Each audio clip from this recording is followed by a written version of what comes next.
اعزاز صاحب یہ بتائیے گا کہ جو کچھ وینزویلا میں ہوا، آپ کو اس کے کیا اثرات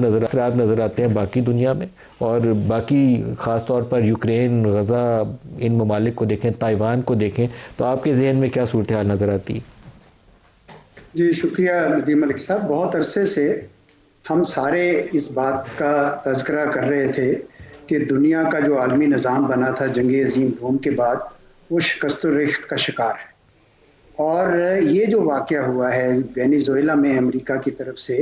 یہ بالکل اسی شکست و ریخت کو، یعنی کفن میں آخری کیل جسے کہتے ہیں نا، وہ انہوں نے ٹھونک دی ہے۔ اب اس کے بعد تو صرف آپ نے خود کہا، صحیح کہا کہ جس کی لاٹھی اس کی بھینس کے مصداق دنیا چلے گی۔ اب ایسے میں آپ نے جہاں اور بھی بہت ساری مثالیں دی، میں یہ سمجھتا ہوں کہ جو بڑی طاقتیں ہیں وہ ان کو طرح طرح کے خیالات آئیں گے، اور جو ان کو جو آبجیکٹیوز حاصل کرنے تھے وہ اس کی طرف چل پڑیں گے۔ آپ نے بالکل صحیح کہا کہ روس کے لیے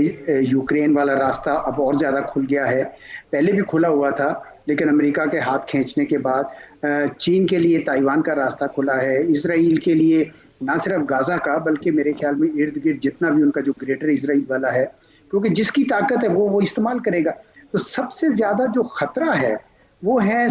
جو small countries and medium size countries,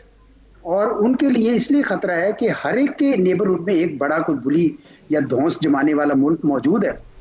تو چنانچہ صرف وہ ملک محفوظ رہ سکیں گے جن کی اپنی دفاع بھی مضبوط ہو، اقتصاد بھی مضبوط ہو، اور سیاسی ہم آہنگی یا ایک قسم کی اسٹیبلٹی ہو ان کے ہاں۔ تو یہ بہت بڑا سبق ہے جو میرے خیال میں پاکستان کو بھی شاید سیکھنا ہوگا، کہ ہمارے ہاں الحمدللہ دفاع تو ہم نے ثابت بھی کیا ہے، لیکن میرا خیال میں اقتصادی معاملات میں اور سیاسی استحکام میں ابھی مزید ہمیں کام کرنے کی ضرورت ہے، اور ہنگامی بنیادوں پر کرنا ہوگا، کیونکہ دنیا جو ہے نا اب بالکل جسے کہتے ہیں نا طاقت کی زبان بول رہی ہے۔